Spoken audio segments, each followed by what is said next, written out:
Yo inicio una campaña hoy, una campaña nacional, llamando a votar por el Partido del Trabajo. ¿Por qué? Porque soy candidato del Partido del Trabajo.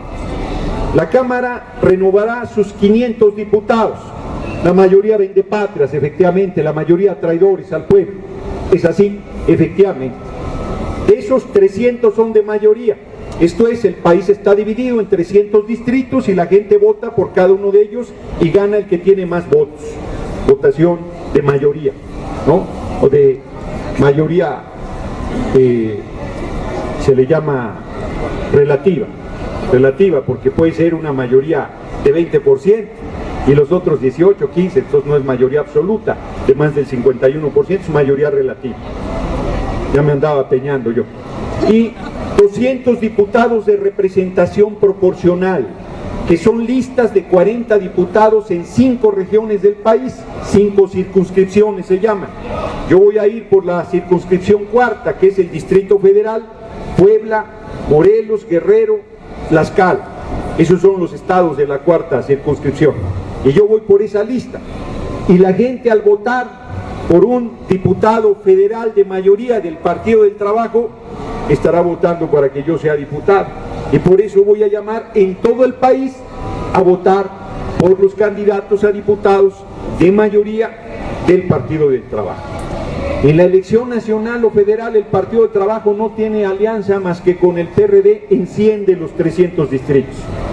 Y yo pedí no ir de mayoría, porque en el DF se va aliado con el PRD y hay muchas críticas válidas al PRD. Yo veía muy complicado eso y dije, yo quiero hacer campaña solo para el Partido del Trabajo. E inicio, insisto, hoy una campaña nacional en favor de los candidatos a diputadas federales del Partido del Trabajo. De hecho, hoy en la noche viajo a Sinaloa, el martes estaré en Querétaro y así voy a estar recorriendo el país y particularmente la circunscripción. Entonces aclaro esto, primero, porque hay una crítica así igualita a todos los partidos son iguales, representan lo mismo, no sirve, no. El Partido del Trabajo no firmó el pacto contra México, no participó en ese acuerdo por más que lo presionaron, eso no estuvo ahí. Y por otro lado, pues es falso que los partidos de izquierda, por más críticas que haya al PRD, a Morena, al PT, a Movimiento Ciudadano, sean lo mismo, no son lo mismo.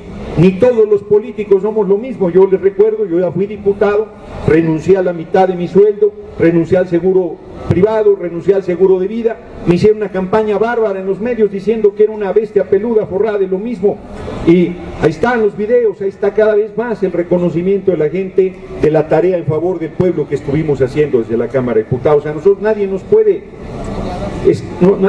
escatimar que paramos la reforma laboral. Con nosotros 3 veces quisieron aprobar esa reforma que al final aprobaron en esta legislatura y un puñado de diputados la paramos, 30, no éramos más, 30 de 500, nos bajamos y no pasó.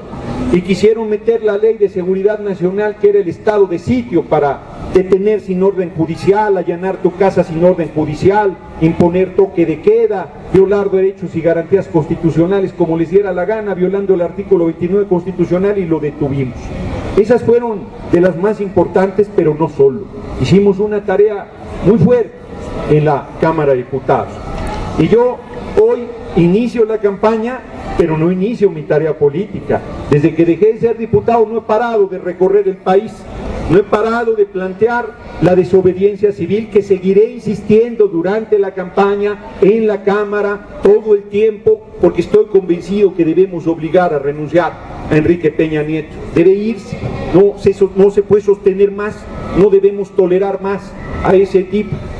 Avergüenza a nuestra patria, no lo merece nuestro pueblo, es un agravio a la nación que Enrique Peña Nieto sea presidente de la República. Es un traidor a la patria, un corrupto, un desvergonzado, que genera impunidad, que miente, que remate el patrimonio nacional, que no le importa la dureza con que vive el pueblo y las dificultades que tiene para llevar hasta lo más elemental a su casa. Entonces tenemos que obligarlo a renunciar, es perfectamente posible. Y me dice la gente, ¿cómo? ¿Cómo vamos a hacer renunciar a Enrique Peña Nieto? Hay gente que me dice, es que Gerardo, el único camino que queda es el de las armas, hay que levantarnos en armas. Yo les digo, cabrones, no se levantan temprano, que se van a levantar en armas. No, no es ese el camino, no es por ahí. No, ese es un exabrupto, es desesperación. O sea, la fuerza nuestra no está en la violencia. La fuerza nuestra es muy grande y no nos damos cuenta. Miren, los humildes trabajadores agrícolas del Valle de San Quintín, indios mixtecos. Ahora en un momento voy a hablar sobre el término indio, porque hay quien anda diciendo que soy racista por utilizar un término que es correcto, que se ha usado peyorativamente para insultar a la gente, pero es correcto en nuestros pueblos indios, ya hablaré sobre él en un momento más. Pero los indios mixtecos mayoritariamente trabajan 8, 10, 12 horas en el Valle de San Quintín, producen fresa, cereza, arándanos, todo de exportación. Pararon todo desde hace ya casi 3 semanas, todo. ¿Cuál fue? ¿Qué piden? Les pagan 100 pesos, piden 300 de salario. Una caja de cualquiera de las mercaderías esas se venden 15, 20, 50 dólares y ellos no les quieren pagar, les pagan 100 pesos diarios. Piden vacaciones y piden seguro social. ¿Qué respondió el gobierno? Detuvo a 200, consignó a 35, ha mantenido la represión, quiere descalificarlos diciendo que yo estoy detrás de esa protesta. Si yo hubiera convocado esa protesta, ahí estaría con ellos en el Valle de San Quintín. Fue su decisión, fue su coraje, fue su defensa de su dignidad lo que los hizo parar todo, y los tienen de cabeza. Ya están preocupados que porque se están echando a perder las fresas, les preocupan más las fresas que la vida del pueblo.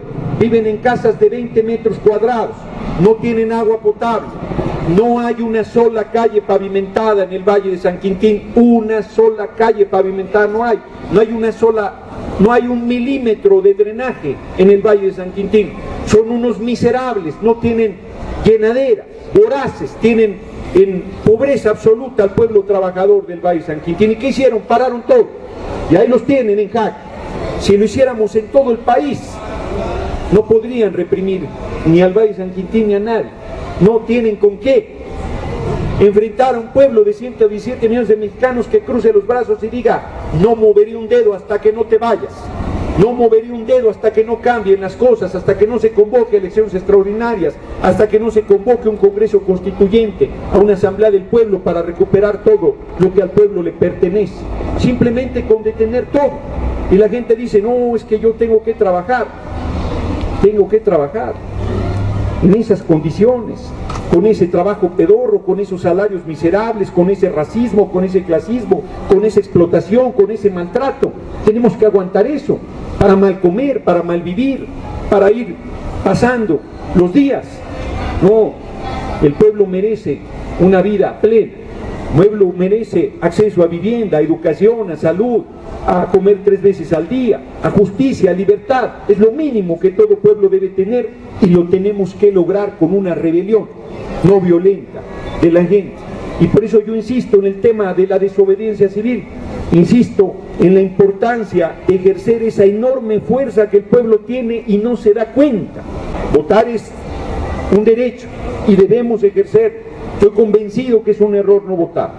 Estoy convencido que la gente que dice no voy a votar, le abre el camino al PRI, porque la gente que no va a votar no votaría por el PRI, está harta de este sistema político existente. Entonces la gente que se desalienta no es la que iba a votar por el PRI. Que no vote la que vota por el PRI, le aplaudo, pero la que no va a votar es la que quiere que se vaya Peña Nieto, es la que quiere que cambien las cosas. Entonces es un error, no va a hacer ningún efecto el que no vaya a votar. Bueno, dicen, entonces anulo mi voto, lo voy a ir a romper ahí a la casilla. Se mueren de la risa. Eso no le genera mayor daño al gobierno y al sistema. Tenemos que ver de manera muy clara lo que podemos obtener del proceso electoral. ¿Va a cambiar el país? No. Está dividida la izquierda en este proceso, no hay una oposición clara, no vamos a tener mayoría en la Cámara, eso es evidente, nadie está engañando en ese sentido. ¿Qué es lo que podemos alcanzar en esta elección? Un puñado de diputados y diputadas que representen al pueblo, que se comprometan con la gente, que defiendan el patrimonio nacional y que desde la Cámara y en la calle estén con las luchas justas del pueblo. Eso es lo que podemos obtener de este proceso electoral. Yo insisto que a lo que debemos apostar es una rebelión donde el pueblo se levante y corra a Peña Nieto, y de ahí para abajo, las escaleras se barren de arriba para abajo. Hay gente que me dice, no sirve de nada que Peña Nieto se vaya. Como no, hace más de 100 años que no se va, que no se tira un presidente de la República en México. Sería por el poder del pueblo, sería por la fuerza de la gente. Insisto, convocaríamos elecciones extraordinarias, convocaríamos una asamblea del pueblo, que es un congreso constituyente, y con eso se rescataría todo y se pondría al servicio del pueblo. ¿Por qué escogí este lugar? Este edificio que nos acaban de cerrar, bueno, no acaban, desde que llegamos lo cerraron, es un edificio muy bello, es un edificio colonial del siglo XVIII, de los más hermosos que tiene el país. Este edificio, aquí se firmó el acta de independencia de nuestro país, en este lugar, en este edificio. Aquí se formó el México independiente. Y luego, cuando se decidió una forma de gobierno, se decidió hacer un imperio. Y aquí vivió el primer gobernante del imperio, Agustín de Iturbide, por eso se llama Palacio de Iturbide. Y luego el Congreso entró en razón y dijo, eso es una barbaridad, y cambió a república. Y fue esta la forma de gobierno que se instauró. En este lugar también se tiene la colección de arte mexicano más importante del país. Se tiene pintura del siglo XVI a la actualidad, muebles, escultura, filatelia, numismática, o sea, timbres, monedas, arte popular. Tienen la colección más importante. Pues este edificio, nuestro, histórico, que es parte de la identidad de nuestra nación, no nos pertenece. Es de Citibank, es del grupo financiero más poderoso del mundo, que compró Banamex, y al comprar Banamex se quedó con los 6 edificios coloniales emblemáticos del país, dentro de ellos el Palacio de Iturbide, con toda la colección de arte más importante de cultura de nuestro país.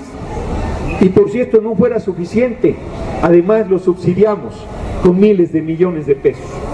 El Fobaproa, recordarán ustedes, el rescate bancario, cuando la crisis de los 90 le costó al país originalmente 552.000 millones de pesos. 552.000. Se le han pagado a Citibank y a todos los bancos extranjeros, todos a excepción de Banorte. Todo el sistema financiero nacional es extranjero, es de capital transnacional. En México no había bancos extranjeros, luego pasaron a ser del pueblo, cuando con López Portillo fueron estatizados. Luego con Salinas fueron privatizados nuevamente y no se permitía la inversión extranjera. Luego la abrieron al 25%, luego al 50%, y ahora es prácticamente el 100%. Y encima lo rescatamos con dinero público. Cuando preguntamos dinero para educación, para salud, para vivienda, para empleo bien pagado, no hay. Pero para la banca se destinó, se acordó pagarle 552.000 millones de pesos del Fobaproa.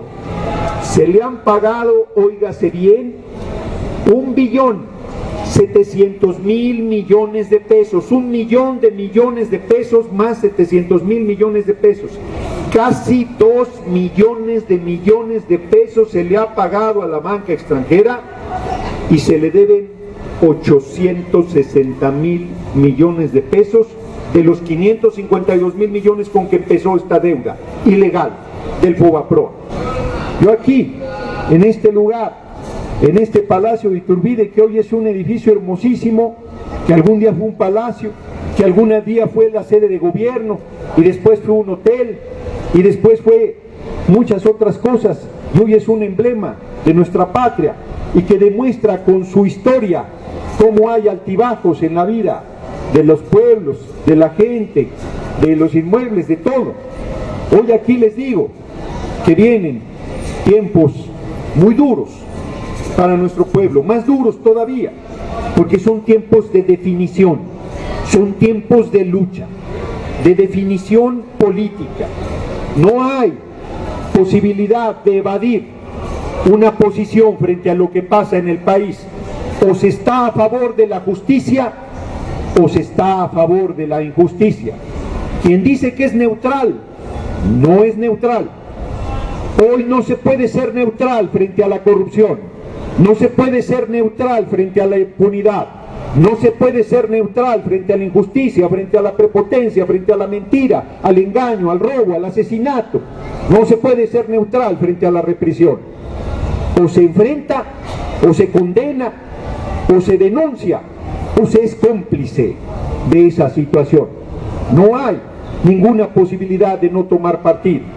No hay ninguna posibilidad de no definirse frente a la grave situación que se vive en nuestro país. Son tiempos de definición, pero son tiempos también de esperanza, son tiempos también de cambio. Sopla en el país vientos de rebeldía, sopla en el país vientos de inconformidad. Están subestimando a nuestro pueblo. Las cosas no van a mantenerse igual. México va a demostrar que es una nación muy fuerte, muy poderosa, muy grande. Va a demostrarle al mundo cómo se puede trabajar en beneficio de la gente. Nosotros, estoy convencido que vamos a ser parte fundamental de ese proceso de transformación. Yo estoy convencido que vamos a lograr esos cambios que requiere el país. ¿Qué cambios son? Y se los cuento y voy cerrando con esa anécdota personal.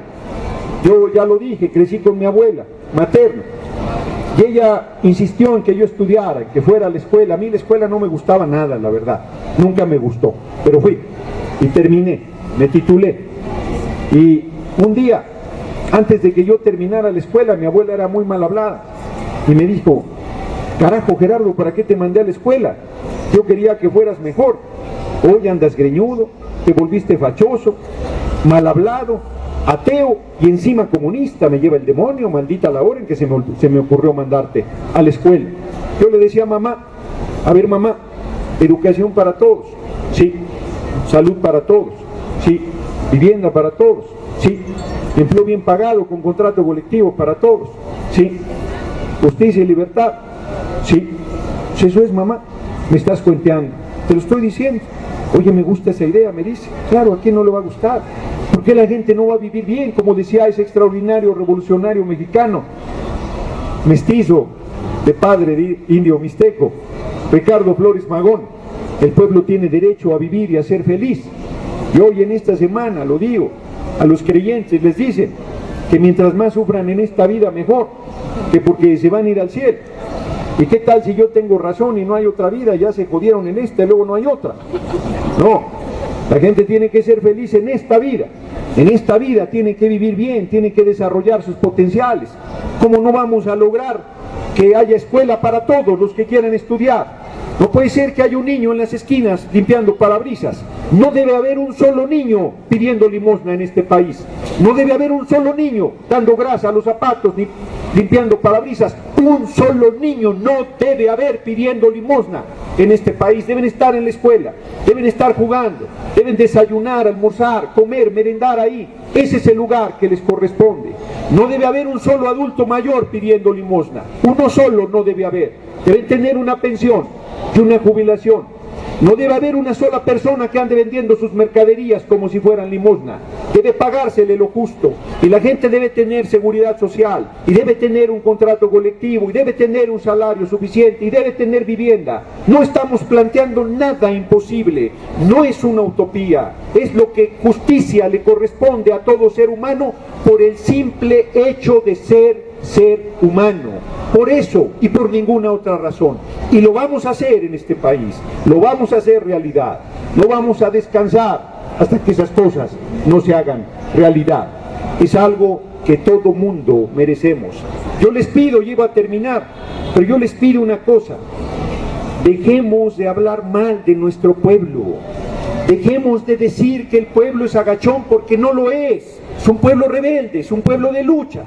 Dejemos de decir que nuestro pueblo no merece, porque merece todo, es muy trabajador. Dejemos de decir que la gente no jala, porque los que tenemos que poner el ejemplo somos todos y cada uno de nosotros. No es cierto que la gente no jala, pero es el ejemplo el que convoca, es el ejemplo el que demuestra, es el ejemplo el que abre el camino. Tenemos que dejar de hablar mal de nuestro pueblo, porque al hablar mal de nuestro pueblo estamos hablando mal de nosotros mismos. No nos damos cuenta que nos descalificamos, no nos damos cuenta que nos vituperamos, no nos damos cuenta que justificamos el estado de cosas al decir que nada se puede hacer, porque lo menos que uno debe hacer es luchar. Si se lucha, se puede ganar, se puede perder. Pero si no se lucha, todo está perdido. Si no se lucha, no hay manera de que haya un proceso de transformación. Es momento de definición, es momento de cambio, es momento de lucha.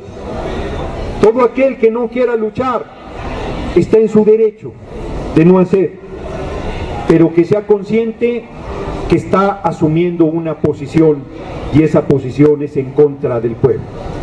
Que esté consciente que el no luchar es una posición a favor de la injusticia, que esté consciente que no luchar es una posición que justifica debilidad y cobardía. Y hay gente que piensa que yo no voy a regresar a la Cámara, y la vida es incertidumbre, uno nunca sabe qué va a pasar, pero uno tiene que poner toda su voluntad en una determinación y en un camino y una decisión.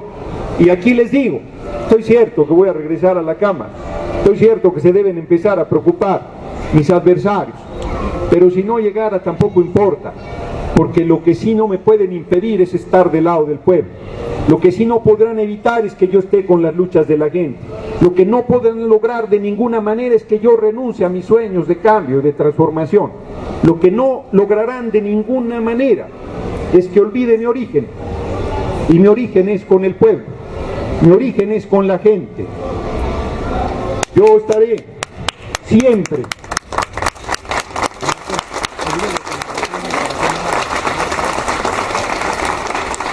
siempre del lado del humilde, del desprotegido, del olvidado, del atropellado, del avasallado. Estaré siempre del lado de las causas perdidas hasta que dejen de ser causas perdidas. Tenemos que construir un nuevo país, tenemos que construir una patria para todos, tenemos que sentirnos orgullosos de nuestro México, tenemos que convertirlo en una potencia. Y una potencia no es que andemos jodiendo a los vecinos, una potencia es que la gente coma 3 veces al día, viva bien, gane bien, tenga tiempo, trabaje solo 4 horas y las demás las dedique a la vida, a viajar, a caminar, a hacer ejercicio, a hacer el amor, a leer, a ir al cine, tantas cosas bellas y plenas que tiene la vida. Tenemos que hacer que lo que es la vida, que es un regalo maravilloso, sea así para todo mundo, que para nadie la vida sea difícil por asuntos materiales, que para nadie la vida sea de sufrimiento por carencias económicas, que todo mundo tenga lo necesario para desarrollar sus potenciales y para ser feliz, porque ya lo dije, como le decía Ricardo Flores Magón, el pueblo tiene derecho a vivir y a ser feliz, y tenemos que conquistar estas dos cosas, porque estos desgobiernos que están actualmente bajo la responsabilidad de los rumbos del país odian al pueblo. No exagero cuando digo que odian al pueblo y se empeñan en hacerlo infeliz y a negarle el derecho a vivir, ya ni siquiera a vivir a plenitud, sino a vivir a secas, a sobrevivir, a malvivir, a pervivir. Ni siquiera ese derecho le quieren respetar a la gente. En fin, me he alargado un poco, me he dado cuerda solo, pero quería en este lugar hacer mi inicio de campaña y quiero agradecerles a todos y cada uno de ustedes su asistencia. La verdad es que yo pensé que íbamos a estar un puñado aquí porque convocamos así, nada más, por las redes, sin ninguna otra, no hay tortas, no hay boys, no hay nada para la gente, pero yo quiero comentar aquí que decidí hacer un regalo, que es un presente que pues a mí me parece importante, porque además es un mensaje para todos los candidatos que andan dándole a la gente chingaderas, para que voten por ellos. Una pinche cubeta pedorra y de plástico, una playera que ya está toda aguada al día siguiente, ¿no? Las pinches gorras que se hacen todas, ¿no? Les quiero regalar un libro, el libro de Desobediencia Civil de Cibe Pérez. Ese es mi presente. Es un libro que nosotros hemos estado vendiendo déjenles hago, ya iba a terminar, pero les hago la anécdota. Este libro, no me podrán abrir, por favor. Este libro, Cibe Pérez, ahora sí que vale en librería 144 pesos. Nosotros logramos, muchas gracias, hablamos con Cibe Pérez, que es un autor español, José Antonio Pérez, que nos autorizara a hacerlo en México al costo. Le dijimos, danos oportunidad de hacerlo en 30 pesos. No hay ganancia para nadie, pero para que la gente lo lea. No lo he regalado nunca, lo vendemos siempre. Al costo, 30 pesos. Y él me dijo, ya le doné al viejo topo, la editorial española, los derechos. Y entonces yo le dije, pues voy a hacer desobediencia civil y lo voy a publicar en México. Y entonces me dijo, no la chingues, eso no es desobediencia civil, cabrón, somos compañeros, habla. No me dijo, no la chingues porque ellos no hablan así, pero más o menos eso me dijo, ¿no? Y entonces, no les hago la historia larga, me autorizaron a hacer. Esta es una edición más bonita que el español, es un libro más grande, es papel reciclado, y nosotros le metimos una cuartillita que es yo la leo y me conmuevo y veo que la gente la lee y se queda impávido, o sea, que le vale madre pues, y no doy crédito porque es una cuartilla de un texto que se llama Discurso sobre la servidumbre voluntaria de un Etienne de la Boétie o algo así, que a los 22 años en el siglo XVI escribió esto, que ahora, como no sé si lo van a leer porque son un caso luego, por lo menos se soplarán esta cuartilla. Dice, un pueblo se esclaviza, se degüella a sí mismo cuando ante la opción de ser vasallo u hombre libre, deserta de sus libertades y se unge al yugo. Consciente de su propia miseria, o cabría decir, parece darle la bienvenida. Si al pueblo no le costara nada recuperar su libertad, no instaría a la acción con tal fin, aunque no hay nada que un humano debiera tener en más alta estima que la restauración de sus propios derechos naturales. Esto es, no hay algo que el ser humano debiera tener en más alta estima que su propia libertad. Dejar de ser una bestia de carga para convertirse en un hombre de nuevo, por así decir. No pido tanta audacia, allá prefiera la dudosa seguridad de vivir en la miseria a la incierta esperanza de vivir como desee. Ya no más que frase, ya nada más que frase. Allá prefiera la dudosa seguridad de vivir en la miseria a la incierta esperanza de vivir como desee. Aquel que sí ejerce su dominio sobre vosotros tiene solo 2 ojos, solo 2 manos, solo un cuerpo, nada más que lo que posee el último del infinito número de hombres que habitan en vuestras ciudades. Dicho de otra manera, Peña Nieto tiene solo 2 ojos, solo 2 manos, solo una cabeza, solo 2 huevos, no tiene más, ¿no? Eso aparte. De hecho, no tiene nada más que el poder que nosotros mismos le conferimos para destruirnos. ¿De dónde ha sacado suficientes ojos para espiarnos si no le proveemos de ellos nosotros mismos? Los pies que aplastan nuestras ciudades, ¿de dónde salen si no de entre nosotros? Esto va para la Policía Federal, para la Policía, para el Ejército. ¿Cómo puede tener poder sobre nosotros si no porque nosotros se lo otorgamos? Pues todo está coludido. Cuando iba a osar atacarnos si no contara con nuestra colaboración? ¿Qué podría hacer sin nuestra connivencia con el ladrón que nos saquea, si no fuéramos cómplices del asesino que nos mata, si no fuéramos traidores a nosotros mismos? De todas estas indignidades que ni las propias bestias del campo tolerarían, podemos libraros si lo intentamos, no mediante la acción, sino meramente con el deseo de ser libres. Resolvámonos a no servir más y seremos libres al instante. No les pido que pongan las manos sobre el tirano para derribarlo, sino simplemente que dejemos de sustentarle. Entonces lo veremos como un gran coloso al que retiran su pedestal, caer de sus propias alturas y hacerse pedazos. 2 últimas cosas, me he alargado, lo sé, pido disculpas, pero primero, ¿cómo se vota por un diputado plurinominal? Porque si se vota por uno, Yo les pido que voten. Hay dos elecciones, lo repito para los que llegaron tarde, una nacional para renovar los 500 diputados. Cuando tú vas a la urna y votas por el diputado federal del PT, estarían votando por mí. No importa en qué estado de la República estén. Y explico. Porque el gobierno apuesta a que el PT no tenga ni el 3% de los votos para tener registro. Entonces necesitamos que tenga eso y más. Yo estoy seguro que lo vamos a lograr. Yo les pido que voten por el PT para diputados federales. Para diputados federales.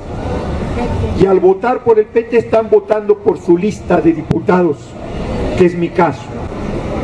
Adicionalmente, especial apoyo requiero de quienes viven en el DF, en Puebla, en Guerrero, en Morelos y en Tlaxcala, porque esos estarían votando además directamente por mi candidatura. O sea, los votos generales cuentan, porque dependiendo del número de votos son los diputados que tiene un partido.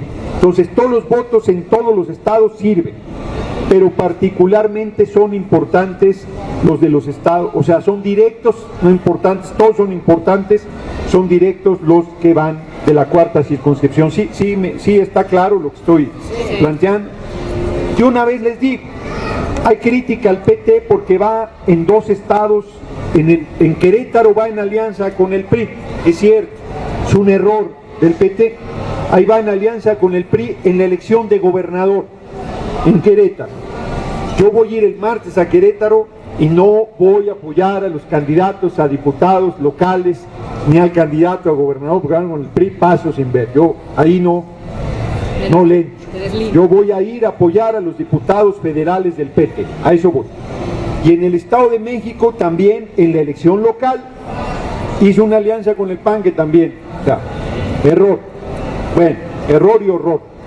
Si voy al Estado de México solo iré a apoyar a los candidatos a diputados federales, para que quede claro. Y les digo, también aprovecho para decirles, miren, los partidos son creaciones humanas, tienen errores y aciertos, virtudes y defectos. Es cierto que todos tienen errores y todos tienen aciertos, no es cierto que todos son iguales, ¿no? Yo voy a poner un ejemplo. César Camacho del PRI fue a meter una consulta para desaparecer los plurinominales. Es un farsante, es diputado, candidato a diputado plurinominal por su partido. Si pidió que los desaparezcan, ¿por qué acepta esa fórmula? Es un hipócrita, igual que la secretaria general Ivonne Ortega. O sea, son unos... Los del PAN fueron a hacer una consulta que para subir el salario mínimo cuando han estado de acuerdo, votaron a favor de liquidar los derechos de los trabajadores. Son unos farsantes. La izquierda, el PRD, Morena, PT, planteó la consulta de lo del petróleo. Y han sido consecuentes porque se les puede criticar cualquier cosa menos que no hayan defendido el petróleo. Entonces, yo creo que la gente debe votar, que debe votar por las opciones de izquierda. Y yo les pido a quienes quieren que yo regrese al Congreso, que voten por el Partido del Trabajo. Y ya dije muy claro qué es lo que vamos a hacer, lo que hemos hecho, siempre estar del lado del pueblo. Y no dejemos de impulsar, no dejemos de convencernos y de convencer a la gente que necesitamos lograr la renuncia de Enrique Peña Nieto. El próximo jueves estén pendientes. Es muy probable que el próximo jueves demos a conocer una iniciativa muy poderosa encaminada a lograr que obliguemos a Peña Nieto a renunciar, a que entregue lo que le corresponde al pueblo. Les pido que antes de que pasemos a la repartición de los libros, terminemos como acostumbramos terminar nuestros eventos cantando el himno nacional a la de 3, además comprometiéndonos, porque esa es una de las razones de hacer el evento en este lugar, a que vamos a rescatar este inmueble, todo el patrimonio cultural que hay aquí del siglo XVI al XXI del pueblo de México, porque al pueblo de México le corresponde. Y vamos a hacer que Citibank regrese estos inmuebles y este patrimonio cultural tan importante del pueblo de México. Entonces vamos a cantar a la de 3 el himno nacional Les pedimos a los que traen sombrero, gorra, se descubran, y a la de 3, 1, 2, 3. Al sonoro